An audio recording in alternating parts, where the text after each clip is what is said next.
Assalamualaikum warahmatullahi wabarakatuh.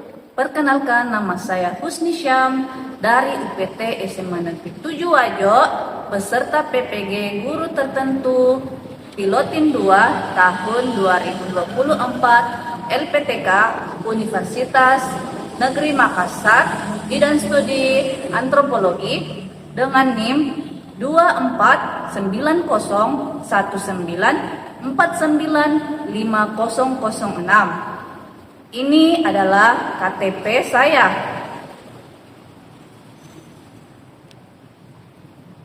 Dan ini adalah bukti lapor diri saya.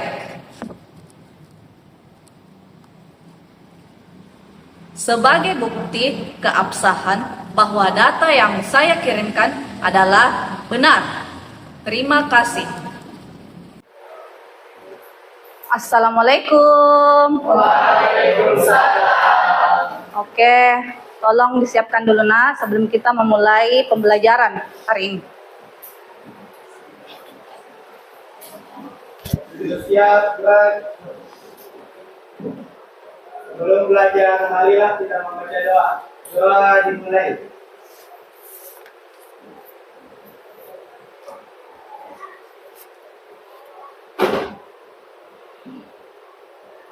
Doa selesai. Kepada Ibu Guru beri salam. Assalamualaikum warahmatullahi wabarakatuh. Waalaikumsalam warahmatullahi wabarakatuh. Oke, Ibu mengabsen dulu Chandra, Aulia, Rani, Tita, Dinka, Rowi, Katalia,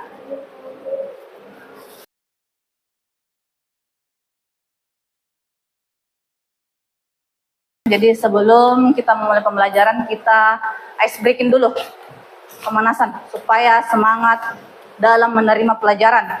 Silakan berdiri semua.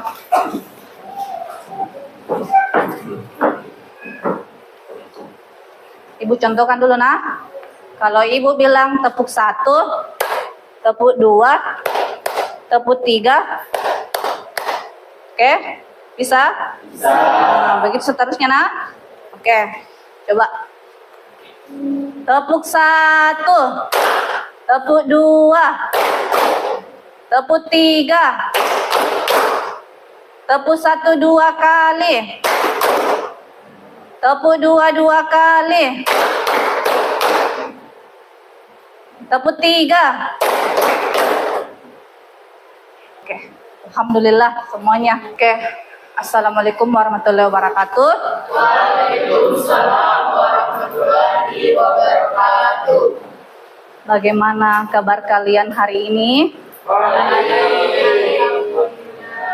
Alhamdulillah, kalau semua kabarnya baik. Semoga kita selalu dalam lindungan Allah dan selalu diberikan kesehatan. Amin. Alhamdulillah. Sebelum kita memulai materi kita, di pertemuan yang lalu kita sudah membahas mengenai pengertian antropologi dan ilmu antropologi, serta pengertian antropologi menurut para ahli. Ya kan?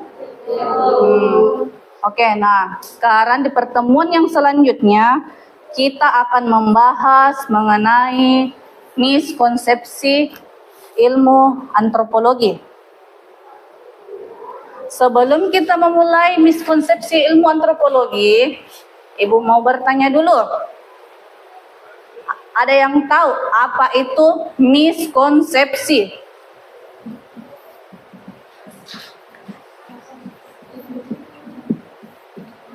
Ayo, siapa yang bisa? Apa itu miskonsepsi? Siapa? Angkat tangannya yang bisa.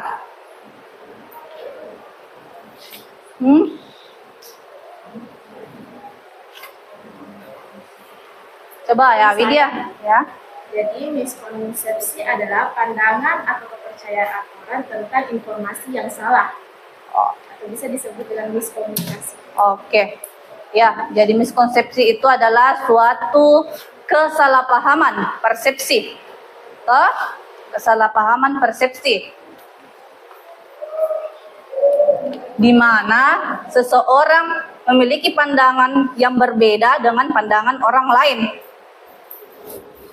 Oke, kita langsung saja masuk di materinya, nah.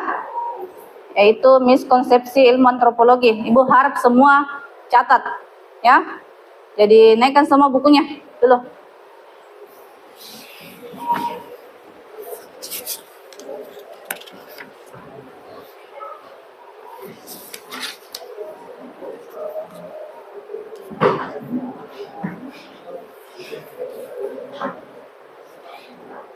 Ditulis kena, yang penting-pentingnya nah. Miskonsepsi ilmu antropologi.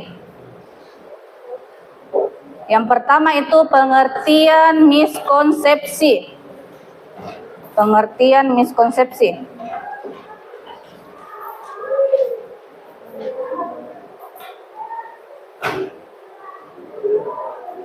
Jadi miskonsepsi adalah kesalahpahaman atau salah pengertian yang terjadi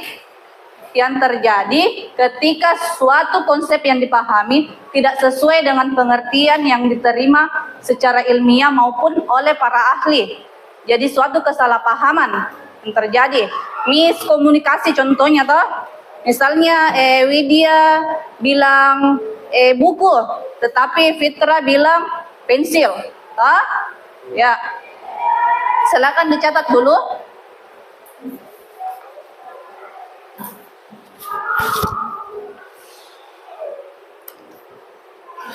Bilang kalau sudah ya.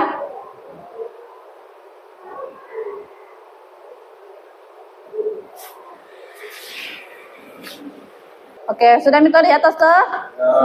Oke, kita lanjut yang ke slide kedua.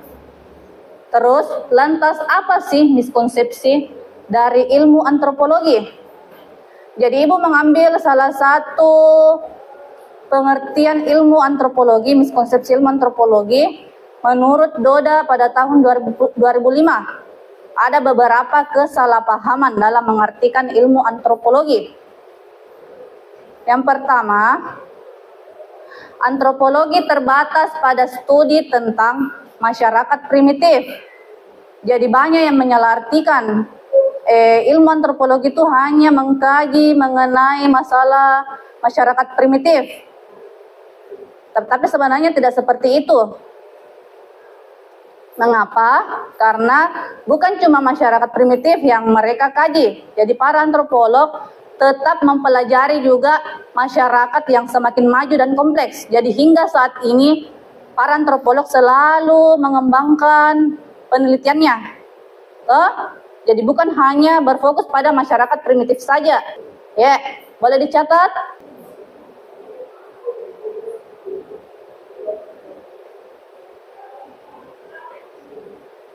Oke, kita lanjut yang kesalahpahaman kedua. Kesalahpahaman yang lain bahwa hanya antropolog yang mempelajari masyarakat pedesaan. Jadi banyak juga yang beranggapan para antropolog itu hanya mengkaji masyarakat di pedesaan. Padahal sebenarnya tidak seperti itu. Bukan cuma masyarakat di pedesaan yang mereka kaji, tetapi mereka juga merambah ke masyarakat urban, yaitu masyarakat di perkotaan. Ya, bisa kalian catat lagi? Lanjut yang ketiga. Adanya klaim bahwa para antropolog hanya tertarik pada studi tentang komunitas eksotik yang ada di daerah terpencil dan hidup terisolasi dari pengaruh modernisasi. Jadi pendapat ini tidak sepenuhnya benar.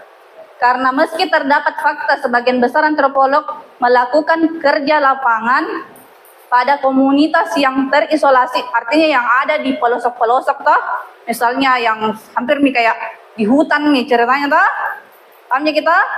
Nah, tetapi para antropolog juga menaruh minat mereka pada fenomena kehidupan masyarakat modern karena pengaruh globalisasi.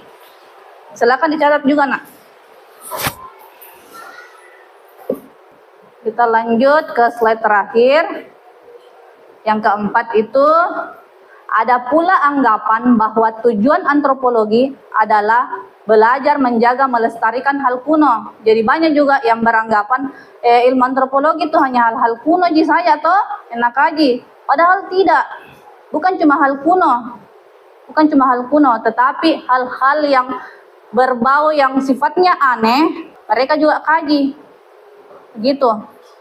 Banyak juga yang beranggapan itu antropologi itu sejarah, toh, sosiologi, toh, banyak toh, tidak.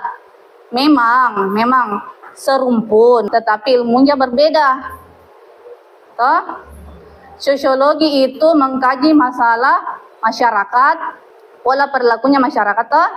Nah, terus kalau sejarah itu hanya mereka pelajari itu pada masa-masa lampau, masa-masa prasejarahnya saja, toh. Tetapi kalau antropologi mempelajari dari awal sejarah hingga saat ini, toh. Oke, sampai di sini penjelasannya Ibu. Apa sudah jelas?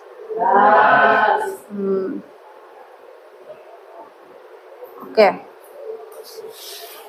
Kalau begitu, karena sudah jelas nih penjelasannya Ibu, apakah ada yang mau bertanya? Ada tidak? Tidak ada, Ji? Tidak ada, Ji? Oke. Kalau tidak ada yang mau bertanya, kalau begitu Ibu mau memberikan tugas dalam bentuk kelompok, toh? Ada semua nih kelompok belajarnya. Oke, berarti sisa Ibu kasih tugas Jadi tugasnya ini ada 2 studi kasus, toh, yang harus kalian kaji, toh, sebagai calon antropolog, toh. Nah, jadi 2 studi kasus. Nah, Ibu akan bagikan lembar kerjanya, oke? Kelompok 1, Abe. Kelompok 2, ya. Kasih Kum. Iya, silakan dikerjakan, Pahamnya kita itu soalnya. Contohnya begini. Memulai bisnis kedai kopi di era pandemi COVID-19. Jadi kita baca dulu semua ini isinya di dalam. Terus kita jawab, toh. Yang pertama soalnya itu buatlah kesimpulan dari studi kasus di atas, toh. Jadi buat kesimpulan dari studi kasus yang ada, toh. Ya, di situ ya. Di situ. Terus masuk. Ya, boleh. Ya, mau ditanyakan, tanyakan saja Ibu harap tidak ada kendala dalam mengerjakan tugas kelompoknya. Oke, yang lain menyimak Assalamualaikum warahmatullahi wabarakatuh. Waalaikumsalam warahmatullahi wabarakatuh. Baik, saya Putri Alensyah, teman saya Nisma Sabina, dan teman saya lagi Dr. Ramadhani mewakili presentasi untuk kelompok 3 mengenai studi kasus ilmu antropologi yang berjudul Memulai Bisnis Kedai Kopi di Era Pandemi COVID-19. Yang pertama adalah pesan apa saja hal penting dari studi kasus ya. Jadi jawaban dari kelompok ini yaitu dampak pandemi COVID-19 terhadap ekonomi dan kegiatan dunia. Mahasiswa memanfaatkan kesempatan untuk memulai bisnis di tengah pandemi. Strategi pemesanan melalui medsos. Kemudian yang kedua, apakah studi kasus di atas adalah termasuk contoh di ilmu antropologi? Bukan, karena berfokus pada aspek budaya, bagaimana pandemi mempengaruhi peningkatan ekonomi masyarakat. Dalam hal ini, sesuai dengan sebuah atau ekonomi yang mempelajari bagaimana kondisi budaya mempengaruhi aktivitas ekonomi. Bagaimana yang dibawa? Jelas sih soalnya teman-teman, Jelas. Oke. Adapun soal ketiga yaitu mengenai kesimpulan dari studi kasus di atas. Nah, adapun kesimpulannya yaitu pandemi COVID-19 memicu kreativitas dan semangat kewirausahaan, terutama di kalangan mahasiswa. Mengapa? Karena di tengah keterbatasan mobilitas dan situasi ekonomi yang sulit, dua mahasiswa di Padang memulai kedai kopi untuk mengisi waktu dan mengurangi kejenuhan. Mereka mampu bertahan dengan bantuan modal dari orang tua serta dengan kolaborasi dengan pengusaha yang lain. Nah, teman-teman, sampai sini presentasi kami. Apakah ada yang ingin bertanya? Ya, silakan. Baik, saya perwakilan dari kelompok 1 menanyakan tentang bagaimana dampak kebijakan pemerintah terhadap usaha kedai kopi yang dijalankan oleh mahasiswa di masa pandemi COVID-19 ini. Nah, mengenai kebijakan pemerintah seperti pembatasan sosial serta aturan yang terkait dengan pandemi COVID-19 membantu mendorong mahasiswa untuk menjalankan usaha untuk memanfaatkan platform daring atau media sosial guna membantu strategi pemasaran dan mencoba model bisnis yang lain. Serta dengan adanya pandemi COVID-19 ini, mahasiswa mampu berkreativitas karena dengan situasi yang terbatas serta dengan modal yang terbatas pula, sehingga mahasiswa dapat memberikan inovasi baru dan dapat bertahan di era pandemi COVID-19 ini. Apakah Anda puas? Ya, saya puas dengan jawabannya. Baik, apakah teman-teman sekalian sudah paham? Saja presentasi dari kelompok kami. Terima kasih atas perhatiannya. Assalamualaikum warahmatullahi wabarakatuh. Waalaikumsalam warahmatullahi wabarakatuh.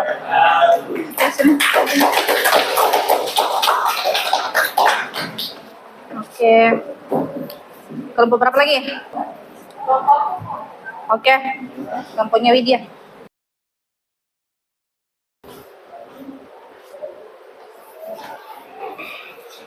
Baik, Assalamualaikum warahmatullahi wabarakatuh. Waalaikumsalam warahmatullahi wabarakatuh. Kami dari kelompok 2 akan mempresentasikan tentang studi kasus ilmu antropologi dengan judul Peran Wanita Pengrajin Tenun Tradisional di Negara Halaban, Kecamatan Lereng, Sago Halaban, Kabupaten 50 Kota, Sumatera Barat. Selanjutnya akan dijelaskan oleh teman saya, Andi Batari Koja. Yang pertama yaitu peran tanda wanita sebagai ibu rumah tangga dan pencari nafkah. Yang kedua yaitu keterampilan menenun sebagai kontribusi besar bagi ekonomi. Yang ketiga, wanita dalam masyarakat tersebut tidak hanya diharapkan melakukan pekerjaan domestik, tetapi juga memiliki peran penting dalam perekonomian. Selanjutnya yaitu akan dijelaskan lagi oleh teman saya yaitu Masya Halsabila.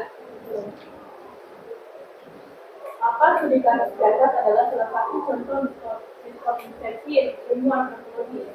Baik, studi kasus biasa dianggap sebagai contoh miskonsepsi dalam ilmuwan antropologi. Jika masyarakat menganggap bahwa hal wanita yang disebut atau peran wanita terbatas pada pekerjaan di rumah tangga. Namun, tadi membuktikan bahwa wanita memiliki peran yang lebih luas dalam ekonomi keluarga dan keterampilan menenun bisa dimiliki. Adapun kesimpulan dari judul kami yaitu studi kasus ini membahas peran wanita pengrajin tenun tradisional di Nagari, Halaban, Sumatera Barat. Wanita tidak hanya menjalankan peran ganda sebagai ibu rumah tangga dan pencari nafkah keluarga, tetapi juga berkontribusi besar dalam ekonomi keluarga melalui keterampilan menenun. Apakah ada yang perlu mengerti dari apa yang saya jelaskan? Bisa bertanya. Saya. Oke. Baik, terima kasih atas kesempatan yang diberikan. Izin bertanya, bagaimana sih penelitian ini dapat membantu meluruskan miskonsepsi mengenai peran wanita dalam masyarakat tradisional? Baik, terima kasih atas pertanyaannya. Nah, seperti yang kita ketahui, penelitian ini menunjukkan bahwa wanita tidak hanya bertugas mengurus rumah tangga, tetapi juga berperan penting dalam perekonomian keluarga. Hal ini membantah miskonsepsi bahwa peran wanita tidak hanya terbatas pada pekerjaan domestik atau biasa disebut dengan suatu yang berhubungan dengan rumah tangga. Apakah sudah paham? Ya, Sudah bisa diterima? Ya. Nah, itulah tadi presentasi dari kami. Kurang dan lebih mohon dimaafkan. Wassalamualaikum warahmatullahi wabarakatuh. Waalaikumsalam. Kelas dulu nak. Yang sini kertas teh. Kertas tak kumpul.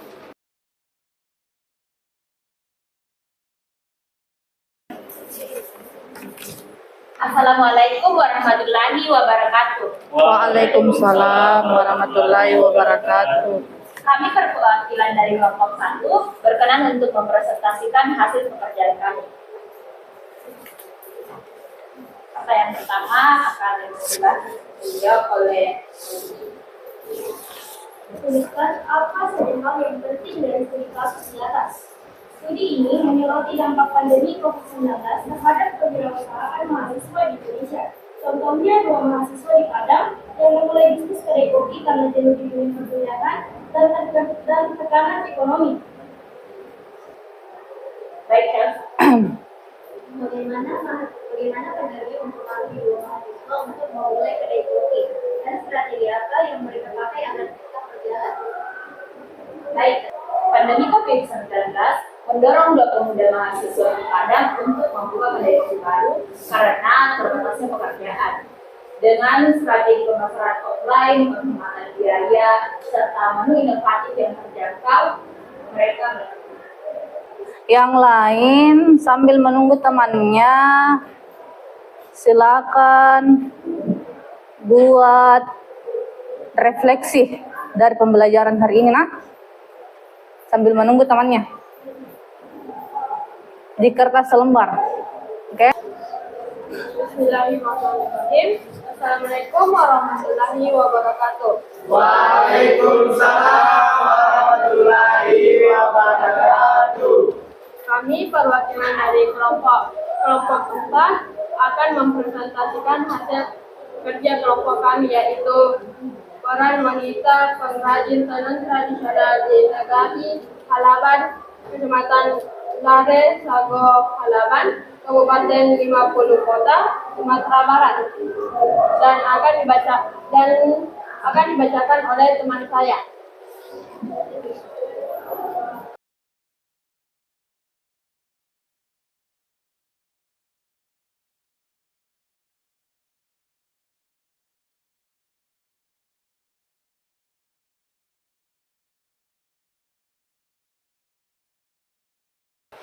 Jawabannya yaitu perempuan di Nagari Halaban berperan penting dalam perekonomian keluarga dengan menjadi pengrajin tenun tradisional yang berkontribusi menambah pendapatan keluarga. Meskipun mereka juga menghadapi stereotip gender yang menganggap perempuan lebih cocok untuk pekerjaan tersebut.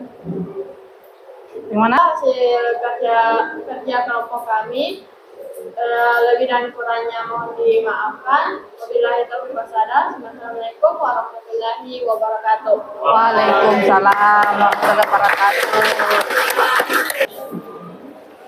Oke, jadi sudah naik semua itu 4 kelompok toh, dengan 2 contoh studi kasus toh. Yang pertama mengenai peran wanita pengrajin tenun tradisional di Nagari Halaban. Terus yang kedua itu memulai bisnis kedai kopi di era pandemi COVID. Di sini tuh yang soal ketiganya, apakah studi kasus di atas adalah salah satu contoh miskonsepsi ilmu antropologi? Ada yang mengatakan tidak, ada yang mengatakan ya. Jadi kedua contoh studi kasus ini sebenarnya keduanya itu salah satu miskonsepsi ilmu antropologi. Yang pertama itu memulai bisnis kedai kopi. Selama pandemi kan sebenarnya usaha itu pada mati semua toh. Tutup semua rata-rata. Mau kedai kopi, mau warung makan, restoran, bahkan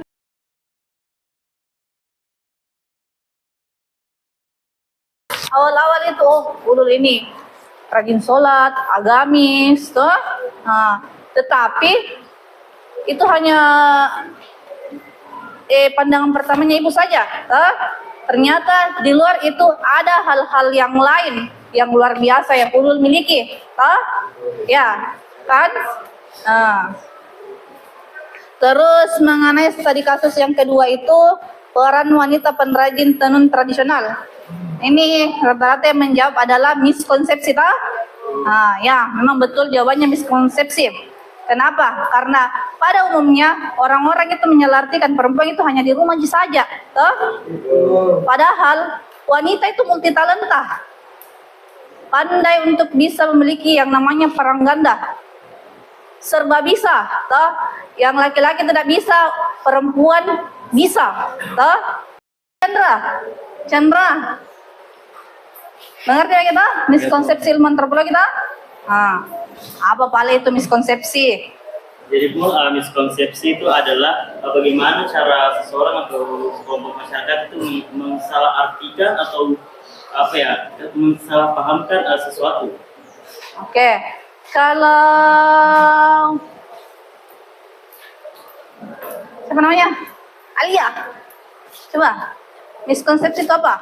Baik, menurut sepemahaman saya, miskonsepsi merupakan terjadinya kesalahpahaman antara kelompok A dan kelompok B. Oke, kalau begitu Ibu mau tunjuk satu orang untuk memberikan kesimpulan pada materi pertemuan kita minggu ini. Siapa yang bisa? Angkat tangannya. Oke, silakan Chandra, berdiri Kina. Jadi kesimpulan yang bisa kita dapat dari studi kasus tadi adalah bagaimana baik pengrajin tenun tradisional maupun pengusaha kedai kopi di era pandemi tadi sama-sama menunjukkan pentingnya beradaptasi terhadap perubahan dan bagaimana tadi para pengrajin itu berkontribusi pada pelestarian budaya dan perekonomian meski menghadapi beberapa tantangan seperti pemasaran dan teknologi. Di sisi lain, pengrajin kopi mampu bertahan dengan memanfaatkan teknologi digital dan layanan baru selama pandemi. Jadi, kunci keberhasilan ini adalah bagaimana kemampuannya untuk berinovasi dan beradaptasi terhadap perubahan yang terjadi sekarang ini. Oke, tepuk tangan dulu untuk Chandra. Ada games sedikit. Kita lanjutkan ice breaking yang tadi. Yang salah naik di atas menyanyi. Boleh toh? Silakan semua berdiri. Silakan semua berdiri. Oke? Bisa dimulai? Nah, jadi yang salah naik menyanyi. Jangan push up nak. Naik menyanyi saja. Tidak boleh malu nak. Persiapkan memang lagu tak yang salah. Ya. Oke, kita mulai nak. Tepuk 1, tepuk 2, tepuk 3, tepuk 3 2 kali, tepuk 4. Tepuk 1 5 kali.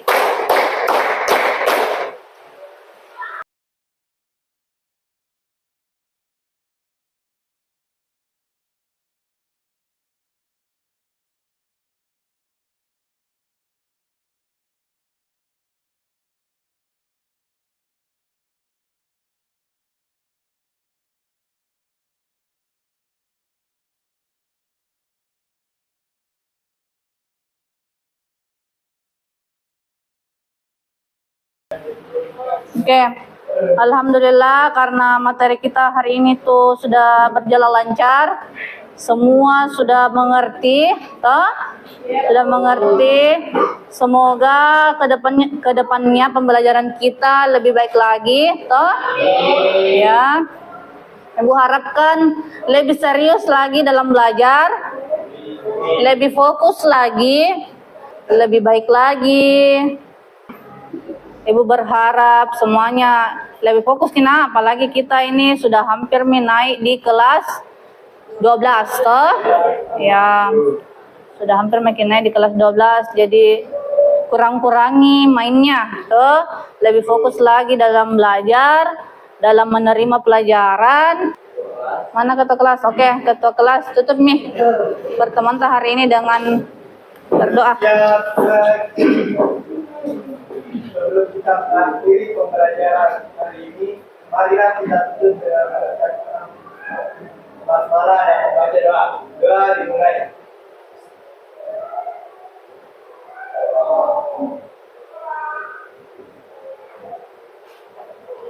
Alhamdulillah. Alhamdulillah. Kepada Ibu Guru beri salam. Assalamualaikum warahmatullahi wabarakatuh. Waalaikumsalam warahmatullahi wabarakatuh.